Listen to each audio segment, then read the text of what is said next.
ouvindo a nossa programação, ligue para a nossa emissora. Você em qualquer ponto da cidade, recebendo uma ligação agora de Guarabira está sendo palco discos voadores. Objetos voadores sobrevoando, fica atenção. Meu nome é Fred Morse, terráqueo, brasileiro e mochileiro ufológico.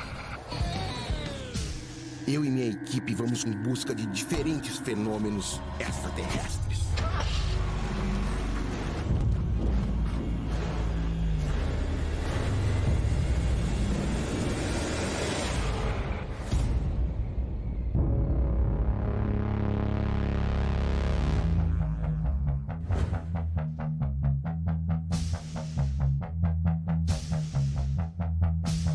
Vista do alto, Guarabira teve durante muito tempo o formato de um OVNI gigante. Por outro lado, entre 96 e 1997, os céus da cidade foram invadidos por dezenas de naves de formatos diferentes.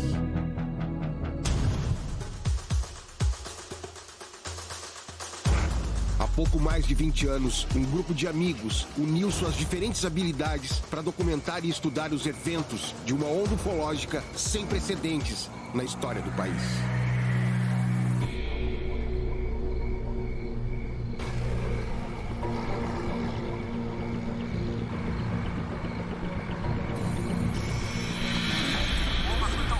Para você ouvinte da Rádio Constelação FM, um fato incrível, histórico está acontecendo no céu de Guarabira. Hoje, noite de 2 de março de 1996, Guarabira realmente sofrendo uma verdadeira invasão de discos voadores. A noite está repleta de objetos sobrevoando a nossa cidade.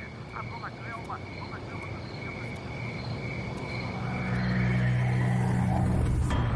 Acabei de chegar aqui em Guarabira, na Paraíba, e eu resolvi vir direto aqui no Memorial do Frei Damião, porque é o local mais alto da cidade. E desse local diziam que a gente olhando de cima, a gente via um grande disco voador iluminado. Mas eu vim realmente para cá para pesquisar um caso de uma grande onda ufológica que aconteceu aqui em 1996.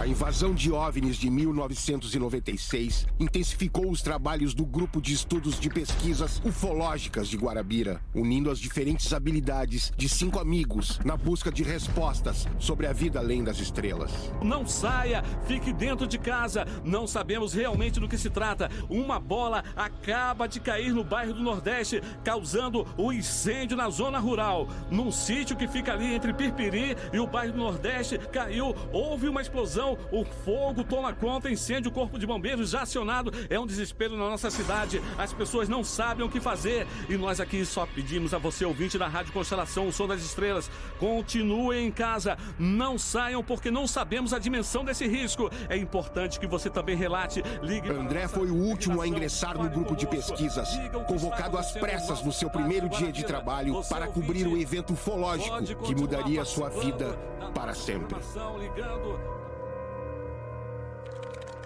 Então a minha entrada na ufologia foi através do Wellington, que eu já conhecia, vamos dizer assim, casualmente me chamou de surpresa. Aí eu vim, né, cara, sem saber, ele não disse o que era. Aí eu vim durante a semana. Quando eu chego no último lance de escada aqui, ele disse, cara, sobe aqui porque a gente vai entrevistar o Pitiguari aí. Pitiguari era um operador de áudio aqui, José Mandu, que já faleceu também em memória. E eu fiquei assim, entrevistado de quê, Wellington? Eu nunca tinha olhado para uma câmera, nem tinha feito nada. Aí, olha, o Pitiguari viu o disco voador. O Wellington disse, você pergunta foi que ele viu e deixa ele falar o que ele quiser. Eu digo, tá bom. Pitiguari começou a falar e dentro de mim eu ficava, esses caras são loucos, cara. Aqui em Guarabira, aqui na região. E o Pitiguari começou a contar a história e chegou um momento que ele encheu os olhos de lágrimas, né? E eu fiquei assim, eu digo, cara, tem alguma coisa estranha. Mas eu continuo duvidando.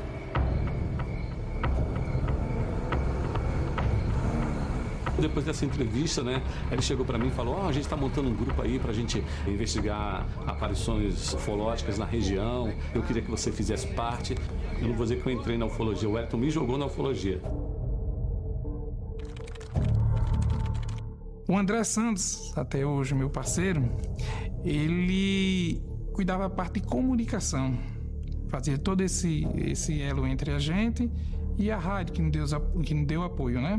Porque ele trabalhava lá também. E quando eles montaram esse grupo, eu falo eles porque eu entrei, eles montaram mesmo, eu entrei por acaso, só para me divertir mesmo, e a brincadeira do programa, mas eles começaram a viajar para outras cidades, né? Mas nós iniciamos no centro da cidade, começou por lá e seguiu por todos os bairros de Guarabira, né? Porque achava interessante, principalmente nos pontos altos.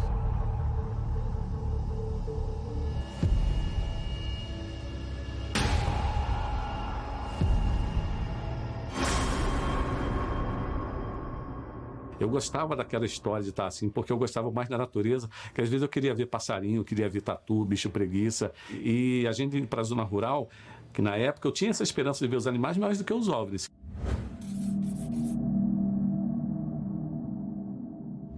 E aqui em Guarabira não estavam acontecendo ainda os fenômenos. Não acontecia nada. Nada, mas nada absolutamente.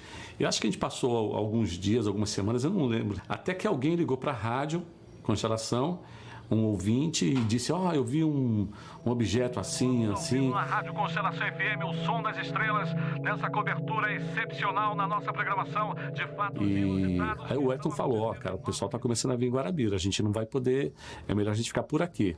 E aí tinha o apoio da rádio, e a rádio ela passou a ter um certo protagonismo também. Foi muito importante, porque à época também um diretor chamava-se Pedro Alves. E Pedro Alves, ele foi a pessoa que fundou a ufologia aqui em Guarabira. A rádio, sob o comando do Pedro Alves, ela incorporou, sabe? Ela abraçou a causa. Inclusive outras rádios da região criticavam. Porque a gente sabe, né, que o pessoal leva para o lado ridículo, aquela coisa toda, e o papel da rádio foi fundamental nisso aí, certo? E depois a população ficou nos apoiando.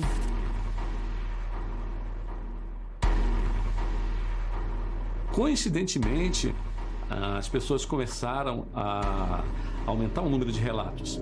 Vários bairros da cidade, a zona rural. Então eles confiavam na gente e que a gente fosse assim um braço forte para defendê-los do que ninguém conhecia, ninguém sabia o que era aquilo. Aí um ouvinte ligou, 2 ouvintes ligaram, 3, aí começou aquela febre nas pessoas participarem.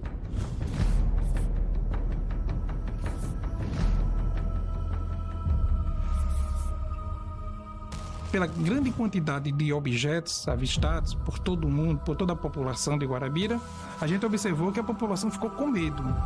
E esse medo depois até levou a uma audiência na Assembleia Legislativa da Paraíba, tá? Que culminou assim, terminou num documento pedindo uma espécie de socorro às autoridades, porque a gente estava vendo uma coisa muito interessante, muitos objetos, e não tinha quem recorrer, né? Até então, assim, na época, a nossa falta de experiência, então a gente também ficou com medo. E a onda, ela cresceu de uma maneira que eu comecei a perder a lógica dos meus sentimentos, das minhas crenças, da minha fé, porque não era possível que tanta gente estivesse mentindo. Ligue para seus familiares, informe. Hoje, Guarabira sofreu uma invasão de discos voadores.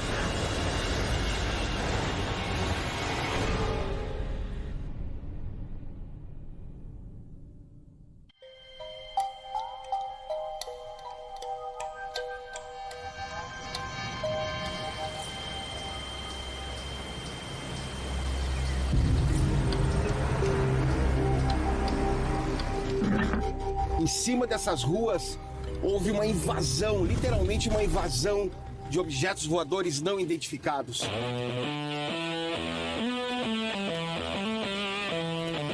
Eu vim para cá para encontrar com os protagonistas dessa história, os membros do grupo de pesquisas ufológicas aqui de Guarabira. E eu vou tentar reunir todos eles 20 anos depois. Equipe interessante. Nós tínhamos Carlos Bellarmino, professor Carlos, grande professor. Ele ficava com a parte burocrática, né? Ele, a parte de documento, estatuto, aquela coisa, tudo. Ele, na sua organização, ele fazia isso, né? Eu, como presidente, E tinha o Trajano também, ele ia ajudar na parte ele também é cinegrafista, também ajudava a gente, né? A Nini, que passou a fazer parte do grupo, né? Com a parte de pesquisa de campo, né? A gente ficava muito na casa dela, que já era um ponto bom para observar. E todos nós, além de ter sua função específica, fazíamos a parte de campo.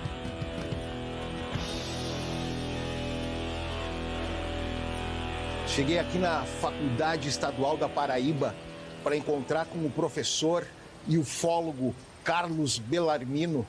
E eu vou tentar invadir a aula dele agora um pouquinho aqui, no final, vamos ver. Dos artigos já disponibilizados, licença. Ô, professor, tudo bem? Tudo bom? A gente fica à vontade. Aqui é o amigo Fred, é curioso da ufologia, o nosso amigo. Tô dando uma olhadinha aqui no estatuto, feito na época, né, professor, do EPUV. Que Equipe de Pesquisa Ufológica. Lógicas de Guarabira. Nossa, que legal. Eu tava olhando aqui, tem umas coisas bem interessantes, né? Ao consultor de pesquisa de campo, no desempenho de suas funções, cabe-lhe, entre outras, as seguintes atribuições: entrevistar pessoas que tiveram contatos de primeiro, segundo, terceiro graus em documento, fotografias, fitas cassete, fitas de vídeo. Mas chegou um momento que, se a gente fosse registrar todos os relatos, todas as aparições, ia ficar uma coisa infinita, não tinha como, né? Foi o que é chamado a verdadeira invasão, sabe? Vira um show. Todas as noites, sem exceção, apareciam objetos. Foi em outubro de 96, mas de março até outubro não deixou de aparecer. Foi um dia especial na vida da gente, porque houve breakout, tivemos uma visão mais forte. Era como se abrisse um corredor imenso, né? Esse arco de energia se abrisse e ali todas as naves encontrassem um alinhamento para navegar de uma maneira mais rápida e com a intensidade de luz grande em cada uma. E começou a aparecer, cara. E começou, eu não via, e eu comecei a ter a dúvida. Dentro de mim era assim: quero ver, mas não acredito. Acredito, mas não quero ver. Tinha sempre aquela dúvida. Eu era como se fosse o ateu da história.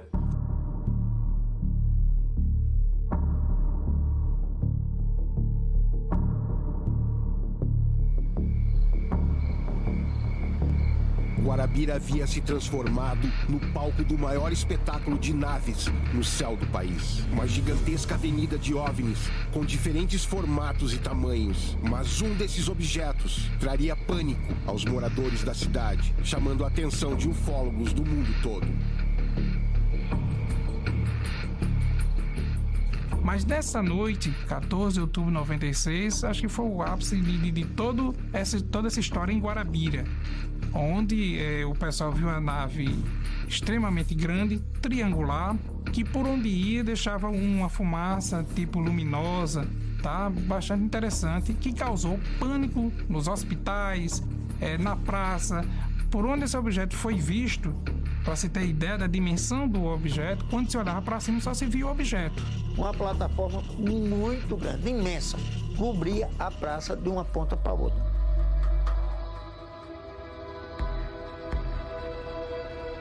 A evidência sobre a ufologia, os discos voadores, que é uma discussão mais abstrata, mais espiritual.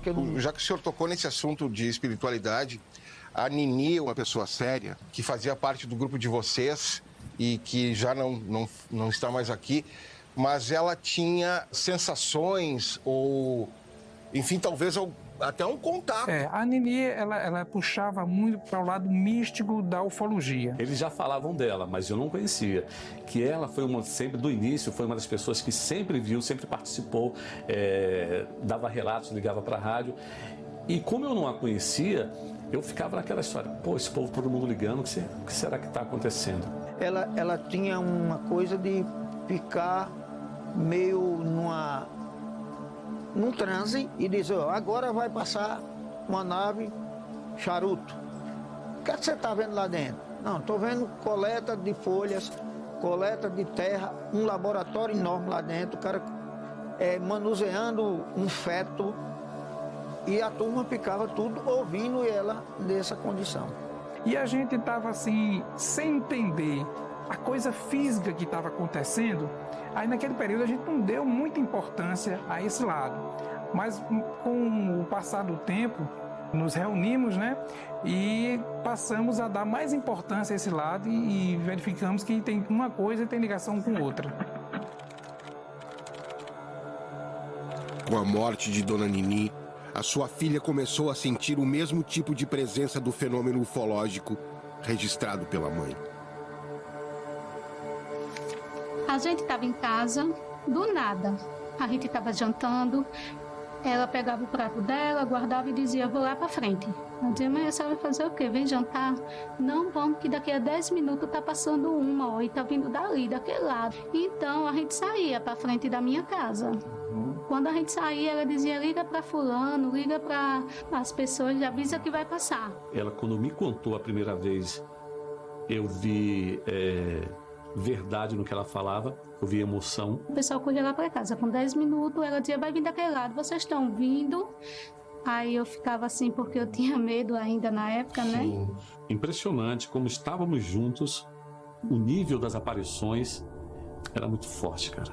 Que era uma zoada forte nas nuvens, era um rancor.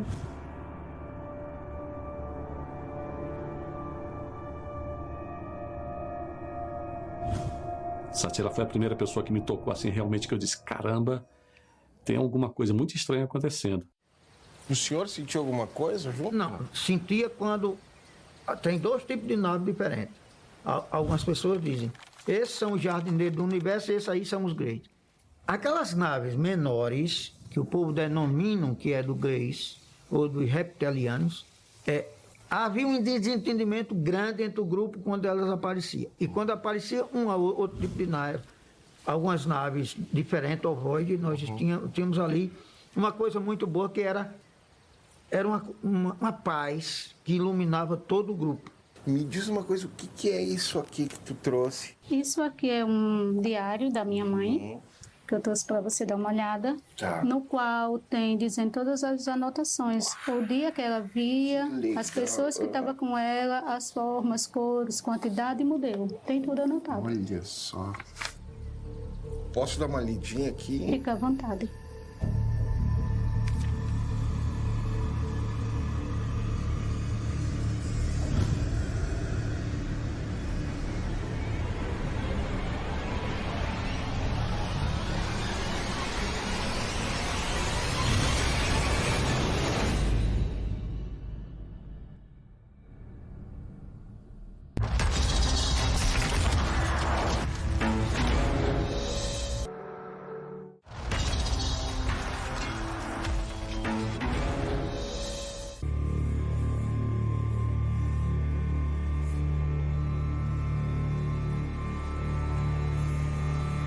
A grande invasão de naves no céu de Guarabira duraria mais de 2 anos.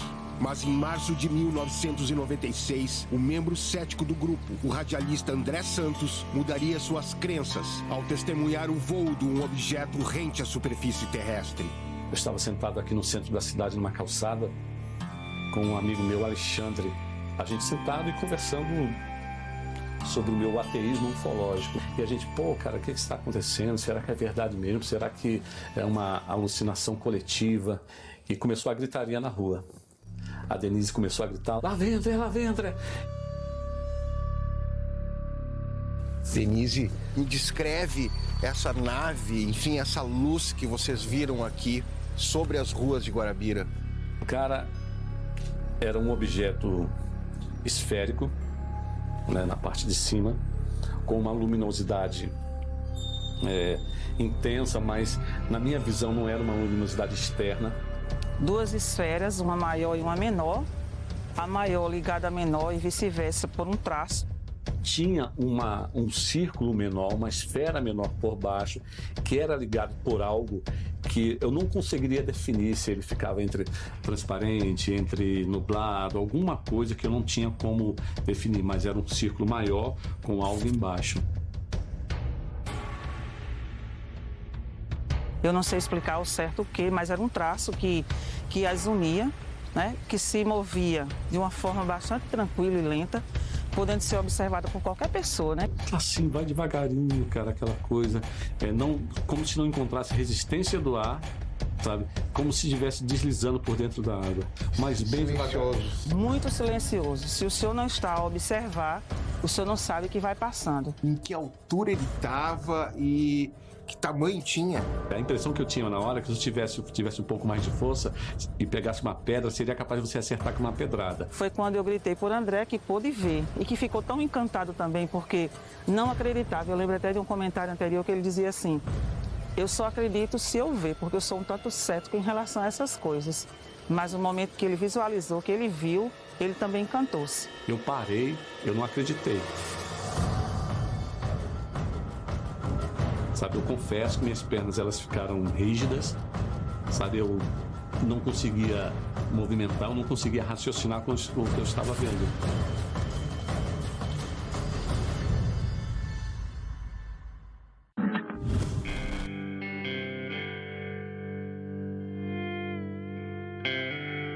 Porque o grupo era assim, não era um grupo que estava todo o tempo junto, mas vocês sempre, eram jovens da época. sempre junto, a gente conversava, batia um papo, e o assunto era ufologia. E quando nos juntávamos, nós quatro, eu acho que aquilo gerou algum tipo de energia, pela crença do Wellington, pelos lados positivos, na minha falta de fé.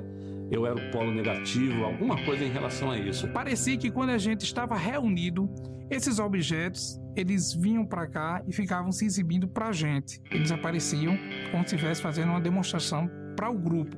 Parece que ela canalizava essa energia, né? E sabia quando essas luzes vinham aparecer.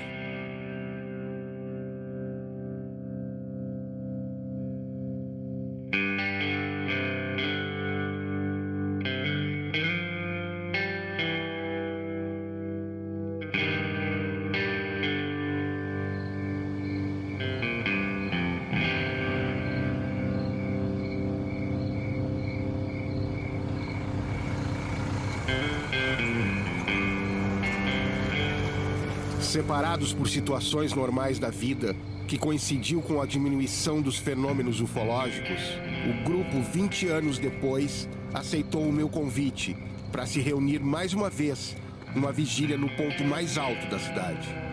Como é que tá? Beleza, menino. Tudo bem.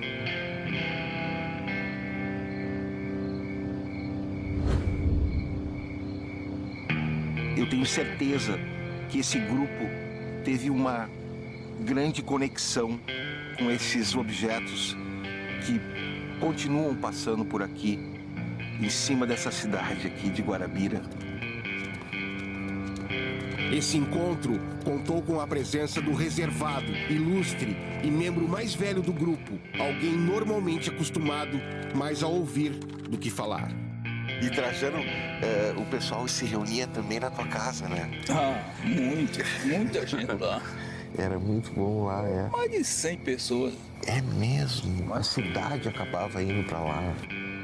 As luzes passavam e voltavam. E elas vinham nessa direção e a tua casa é bem nessa direção. Não tinha direção certa, não. Aham. E eles ficavam, o pessoal ficava assim, esperando e não demorava muito para vir, né? Vinha aquelas luzes que a gente não sabia. Sim. De onde vinham. Vamos nos concentrar então todos, que eu acho que é só olhar pro céu, né?